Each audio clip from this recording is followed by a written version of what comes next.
येणाऱ्या स्टेट अवॉर्डसाठी आणि नॅशनलसाठी मी सिनेमा घेऊन जातोय पुढे. आपले जे गावाकडचे इन्स्ट्रुमेंट आहेत, दिमडी असेल, ते डवर असेल, संबळ असेल, हे आता लार्ज स्केलला वापरले जात आहेत. आणि ऑब्व्हियसली आता आपला हा तर मराठी चित्रपट आहे म्हणल्यावर ते आमचं आहे म्हणल्यावर ते आम्ही जोरदारच वाजवणार. बरेच वर्ष म्हणजे 7-8 वर्ष झालं मीही ह्या ऑडिशन्सच्या ह्याच्यामध्ये आहे आणि त्यानंतर पहिला सिनेमा मिळाला आणि इतका सुंदर रोल, जी खूप मध्यवर्ती भूमिका आणि खूप छटा असणारं ते कॅरेक्टर आहे.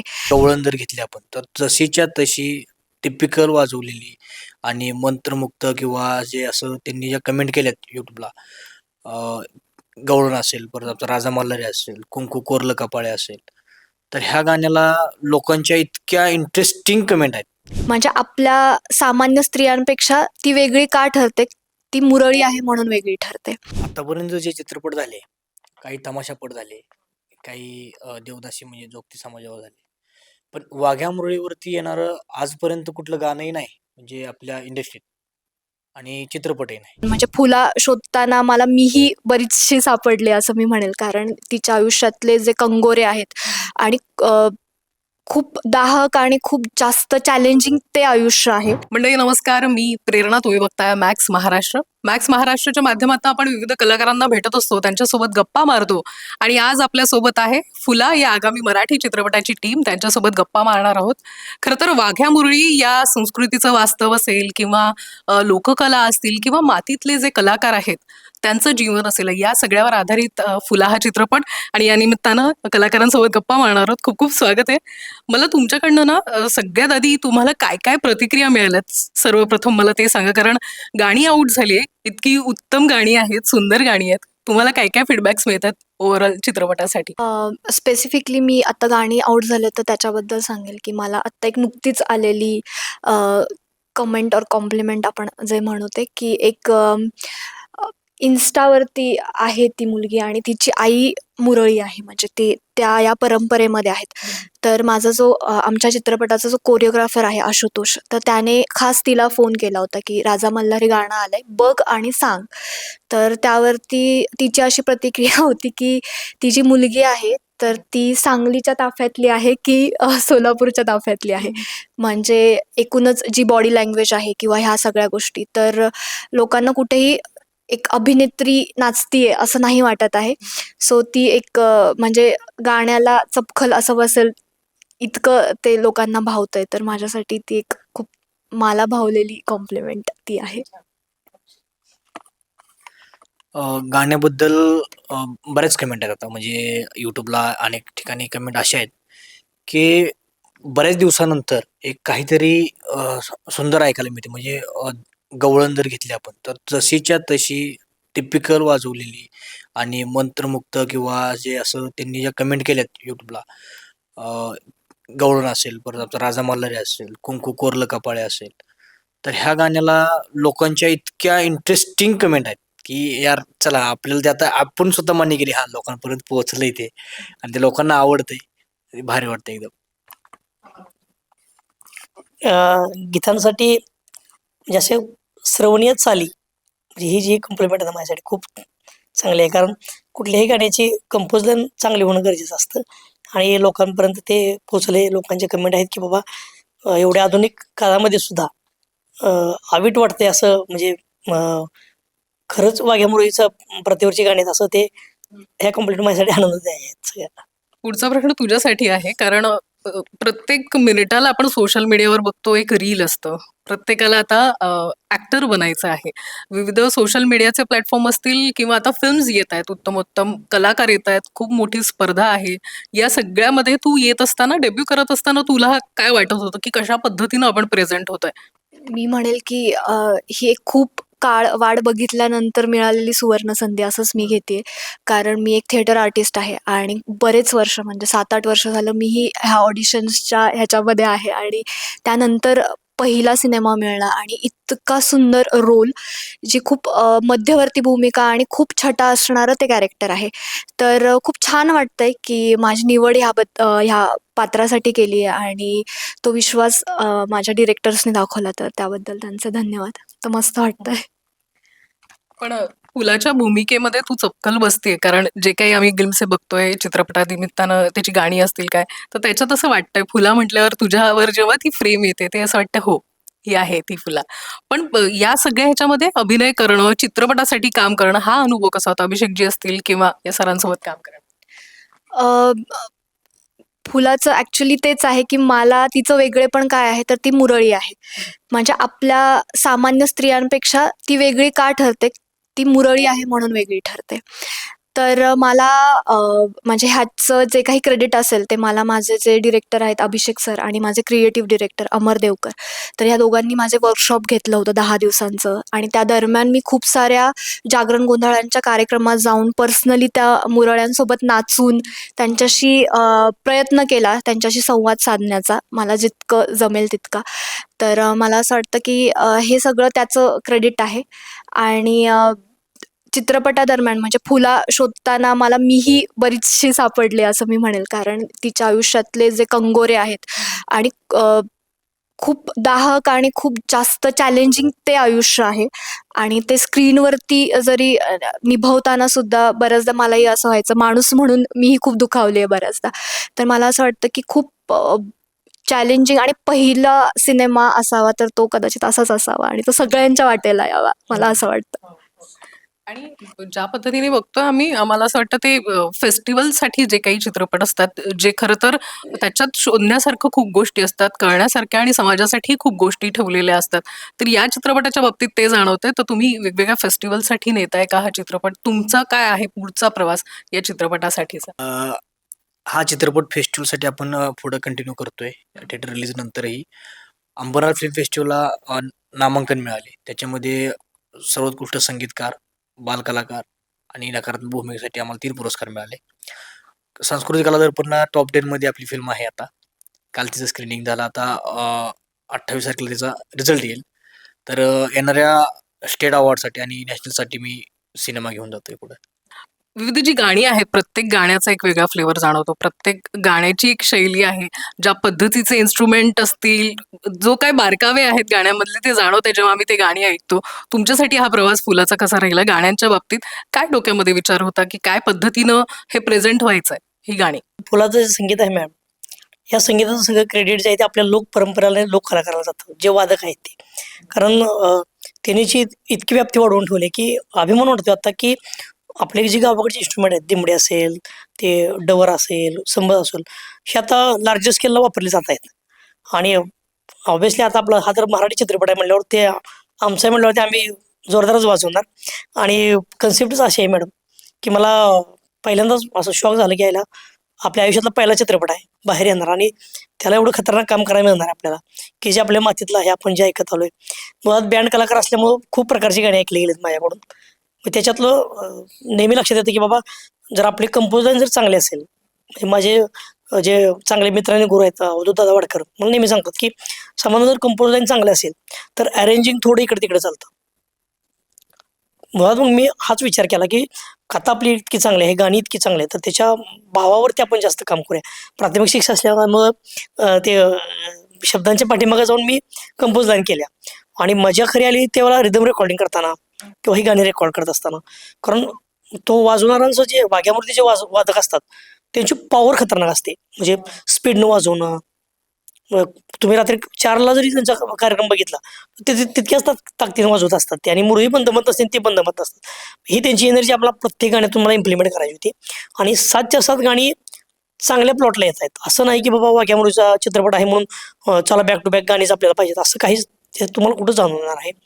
म्हणजे काही गाणी अशी आहेत की इव्हेंच्युअल आहेत गाणी, की काहीतरी प्रसंग घडतोय आणि ते प्रसंग आपल्याला डायलॉग किंवा वेळ कमी आहे कथेला आणि तिथं ती मी माझी गाणी आल्यात, की त्या गाण्यातून तुम्हाला ते पूर्ण जे पुढं काय चालू आहे.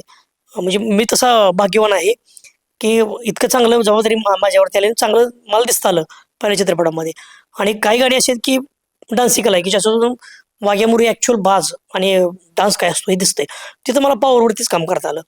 काही गाणी अशी आहेत की त्या मुरळीचा तिचा आयुष्यातला लो चालू आहे बाबा, काहीतरी अपसेट आहे ती आणि तिच्या वेदनेला मला आता हे द्यायचं आहे, लोकांबरोबर कनेक्ट करा. तिथं मला ते गाणं करायला मिळालं. म्हणजे असे सगळ्या वेगवेगळ्या प्लॉटिंगची गाणी मला मिळाली आणि सिंगर अर्थातच सगळे महाराष्ट्रातले चांगले असल्यामुळं त्यांनी ह्याला ते नंतर हां, सगळ्यांनाच एकदम होतं भारी. ना, की म्हणजे सिनेसृष्टीतील उत्तम गायक गायिका या चित्रपटाच्या निमित्तानं जोडले गेले. ते तुम्ही कसं जुळवून आणले? कारण प्रत्येक गाण्यामध्ये तो प्रत्येक आवाज जो आहे महाराष्ट्राचा लाडका आवडता आवाज आहे. नाही मला पण खूप आनंद आणि अभिमान वाटतो मॅडम.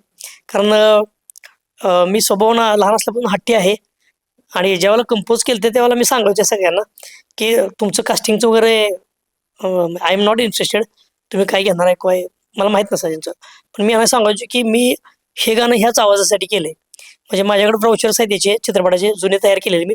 तर त्याच्यावर त्यांची नावं लिहून ठेवलीत मी आधीच, की वैशाली सामंतनाच गवळण द्यायचे आहे. वैशाली माडे आणि रोहित रावच्या आवाजातच आपण प्रेमगीत गायचं आहे. रवींद्र खोमण्याच्या आवाजातच ते पॉवरचं गाणं आपल्याला पाहिजे. हां, मग ते त्याच्यात मी एक्सक्यूज काही केलं नाही आणि जे निर्माते आहेत, पैलवान अजितदादा जाधव, ते पण "अरे बाबा," म्हटले, "तुम्ही चांगल्यासाठी बोलताय तर काही अडचण नाही." मग म्हणजे बजेटचा पण काही इश्यू आला नाही आणि या लोकांसोबत खरंच काम करत असताना यांच्या अंगामध्ये आपण जर संगीताच्या भाषेमध्ये बोलायचं झालं तर खरंच यांच्या सगळ्यांच्या गळ्यामध्ये सरस होते. म्हणजे आवाजापेक्षा किंवा ह्याच्यापेक्षा मी त्यांच्यातलं हे बघतो, की प्रत्येकाचं गायचं जे ट्युनिंगचा भाव आहे, म्हणजे वैशाली त्यावेळेला ज्यावेळेला गवळण गातात, तेव्हा तुम्ही हरवूनच जाणार 100%. म्हणजे चाल वगैरे हा त्यांच्यासाठी 50% पेक्षा कमी जास्त भाग झाला. त्यांनी म्हटलं का ते भावानंच येणार किंवा रोहितचा आवाज आहे, वैशाली माड्यांचा जो आवाज आहे, त्यांच्यातलं जे त्यांच्या आवाजातली मादकता आहे, ती येतेच ती गाण्यात. मग याचा वापर मी स्वार्थानं मी करून घेतला, की बाबा आपला पहिला चित्रपट आहे आणि सगळे चांगले सिंगर घेतले, तर आपल्याला जे अपेक्षित आहे ते आउटपुट त्याच्यातून निघेल. असं ह्यानं मी ते काम केलंय आणि त्यांनी सुद्धा खूप सहकार्य केलं, की नवीन आहे मी किंवा मला असं कुठेही प्रेशर वाटलं नाही. त्यांनी प्रत्येक वेळेला मला जास्त प्रेरणा दिली, की समाधान तू रिलॅक्स राहा. तुला जसं पाहिजेल ना, तशीच लाईन आम्ही गाणार. तू अजिबात काळजी करू नको. असं आणि चांगला अनुभव आहे तुम्हाला.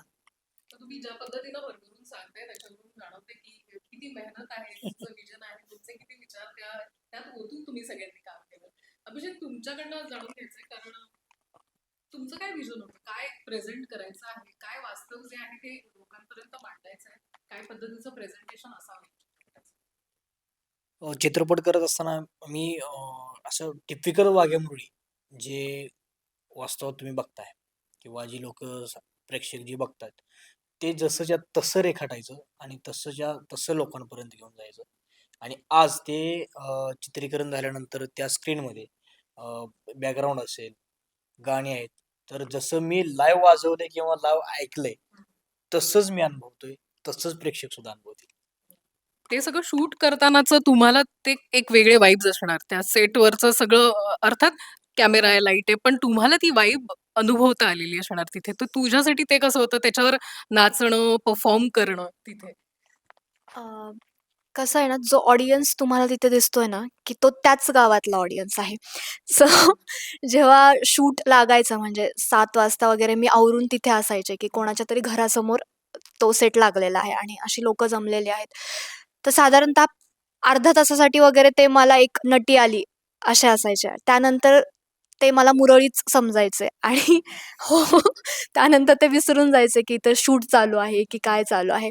सो मी जसं मी म्हणाले, की मी फुला म्हणूनच वावरली आहे. जर मी त्या नाचण्याच्या स्टेजवरती आहे कोणाच्या तरी दारासमोर, तर तिथे मी कुठेच प्रियांतिका किंवा माझं काही बॅगेज घेऊन तिथे नसायचे. तर ती पूर्ण रात्र आणि काही असेही अनुभव यायचे, की काही कमेंट्स कानावरती येतायत किंवा काहीतरी बोललं जातंय वगैरे. तर मी तो त्या मुरळीच्या आयुष्याचाच तो एक भाग आहे म्हणून घेतलाय. तर 1-2 नाईट झाल्यानंतर मी एक्सेप्ट केलं, की ओके हे आपल्याला महिनाभर हे आता असणारच आहे. मुरळीचं आयुष्य जगली. हो, हो, हो, हो. नक्की. अभिषेक कसा आहे? म्हणजे कोण आहे? टास्क मास्टर कोण आहे? सेटवर काय आहे? म्हणजे कोण हिटलर आहे? कोण असं समजावून घेणारं आहे? कोण सांभाळून घेणारं आहे? तुला सांगू मी, हिटलर आम्ही सगळेच होतो. कारण आमच्या सगळ्यांचा अट्टहास होता. म्हणजे छान करायचं. ही जी एक भावना आहे ना, म्हणजे आज माझा एक वेगळा विचार असेल, यांचा, आमचे क्रिएटिव्ह डिरेक्टर. पण सगळ्यांचं शेवटी कन्क्लूड ह्याच्यावरती व्हायचं, की यार आपल्याला फिल्म करायची आपल्याला हे पूर्ण करायचंय. तर खूप वाद, खूप गोष्टी, खूप अप्स एंड डाउन्स आणि सगळं असायचं. पण सरतेशेवटी जेव्हा आम्ही सगळे बसलेलो असायचो, तर तेच असायचं, आज शूट चांगलं झालं. सो तो एक जो स्पिरिट आहे ना, मे बी आम्ही जे नवखे सगळे आहोत आणि ती जी एक एनर्जी असेल आणि त्यासोबतच अ, जे एक्सपिरियन्स्ड काही लोकं जसे डी-ओ-पी झाले किंवा आमचे क्रिएटिव्ह डिरेक्टर अमर देवकर वगैरे. तर हे लोकं म्हणजे हिटलर थोडेफार हे होते. पण मग तेच नंतर मला कळायला लागलं, की त्यांचाही पहिला प्रोजेक्ट आहे, माझाही पहिला प्रोजेक्ट आहे. सो ती जी एनर्जी होती ना, की मी कुठे चुकायला नाही पाहिजे आणि त्यांचं होतं की ते कुठे चुकायला नाही पाहिजे. तर आमच्यातलं मीडिएटर कोण, तर आमचे क्रिएटिव्ह डिरेक्टर जे खूप शांतपणे आम्हाला समजून सांगायचे की पण काय असे करायचं. काही काम करतानाचे, शूट करतानाचे अनुभव आहेत की अवाक करणारे होते, जे कायम या चित्रपटाच्या निमित्तानं लक्षात राहतील, की तो सीन असा झाला होता किंवा या सीनच्या वेळेस हे असं घडलं होतं. एक असतं ना आपल्याला लक्षात राहतं आणि ती कायम आठवण त्या चित्रपटासाठीची असते. तुझ्या बाबतीत आहे काही तसं? असे खूप सारे अनुभव आहेत आणि मी फक्त नाचाच्याच बाबतीत नाही म्हणणार. इतरत्र पण जिथे तिच्या आयुष्यातल्या फेजेसचे काही सीन्स वगैरे होते. तर मी त्याच्याबद्दल फार नाही सांगणार. पण एक गोष्ट मी सांगेल, की त्याच्यामध्ये तू बघितलं असेल गाण्यातही, की ती पैसे आणायला जाते. बरं ती जाऊन फक्त घेऊन नाही येते. तिला तिथे नाचावं पण लागतंय. तिथं तिला एंटरटेन करावं लागतंय. अवाक मी तेव्हा झाले, जेव्हा मला हे कळलं, की मी फुला आहे आणि मी आज 10,000 कमवले. ठीक आहे, जाऊन. त्यातला एकही रुपया मला नाही मिळणार. तो तो जो काय म्हणतात त्याला, मालक जो आहे, पार्टी मालक, तो त्याच्या खिशात जाणार आणि हे किती वाईट आहे. म्हणजे मी विटंबना सहन करतीये. मी ते सगळं करते. बरं ह्याच्या मागचा माझा अट्टहास काय, की माझं ते जे स्थान आहे त्या पार्टीतलं, ते टिकून राहावं ह्याच्यासाठी. तर स्त्री म्हणून, माणूस म्हणून ही जी विटंबना आहे ना, ती मला अवाक करून गेली. म्हणजे की विचार करायला भाग पाडलं, की बापरे! काय-काय सहन करावं लागेल आणि म्हणजे हे एक ऑन स्क्रीन सगळं चाललं होतं. तर काही गोष्टींची बंधनं किंवा त्या मर्यादा ठेवल्या होत्या. पण त्या ज्या ॲक्चुअल मुरळ्या आहेत, त्यांच्या बाबतीत खूप काही अशा गोष्टी घडतात, की ज्या आपण स्क्रीनवरतीही दाखवू शकत नाही. ते पैसे आणताना, जे की त्यांच्यापर्यंत पोहोचतही नाहीत. सो ते थोडंसं डिस्टर्बिंग मला वाटलं. आणि अर्थात हे सगळे सीन तू जेव्हा केले असतील, तर ते चित्रपटात बघणं महत्वाचं ठरणार आहे. अभिषेक, तुला विचारेल, लोककलावंत असतील किंवा मातीतले हे सगळे कलाकार आहेत, त्यांचं दाहक वास्तव जे आहे तुम्ही या चित्रपटात नाही आणताय. अशा पद्धतीचे अनेक चित्रपटही आलेले आहेत. काही चित्रपट ते उत्तम पद्धतीने पोहोचले, काही पोहोचत नाही. तुमचा हाच चित्रपट करताना काय वेगळेपणाने ते आणावं असं वाटत होतं तुम्हाला या चित्रपटाच्या बाबतीत? आतापर्यंत जे चित्रपट झाले, काही तमाशापट झाले, काही देवदासी म्हणजे जोगती समाजावर झाले. पण वाघ्या मुरळीवरती येणारं आजपर्यंत कुठलं गाणंही नाही, म्हणजे आपल्या इंडस्ट्रीत आणि चित्रपटही नाही. मला वाटतंय 1965ला 65 ते 70च्या दरम्यान एक जुना चित्रपट येऊन गेला होता. तर त्याच्यानंतर पुन्हा सिनेमा नाही. आणि तो जो चित्रपट होता ते त्याचे जे कलाकार होते ते एकदम असे मोठे कलाकार आणि त्यांची जी करण्याची पद्धत जी होती त्यातल्या ते जे त्यांनी म्हणजे जे काम केले त्याच्या ज्या काही गोष्टी आहेत त्या दिल्या नाहीत. तर आमचा विचार आणि आमचा प्रयत्न की जी वाघ्या-मुरळी जशी आपण बघितली, तशी लोकांपर्यंत जावी. लोकांना वाघ्या-मुरळी काय असते हा प्रकार बऱ्याच लोकांना माहीत नाही. म्हणजे सिटीतल्या इकडं. तर त्यांनाही ते कळावा, की ते कसे जगतात आणि हा सिनेमा त्याच पद्धतीनं आम्ही असं रेखचित्रीकरण करून घेतलं, की ज्या लोकांना आवडेल. तुमचे सगळे अनुभव आणि या सगळ्या गोष्टी तुम्ही सांगताय, त्यामुळे माझी उत्कंठा वाढली आहे हा चित्रपट बघण्यासाठीची. सो तुम्हा सगळ्यांना खूप खूप शुभेच्छा आणि पुन्हा एकदा जाता जाता कोणाला सांगायचंय चित्रपट बघण्यासाठी काय आवाहन करावं असं वाटतंय? अभिषेक, मला वाटतं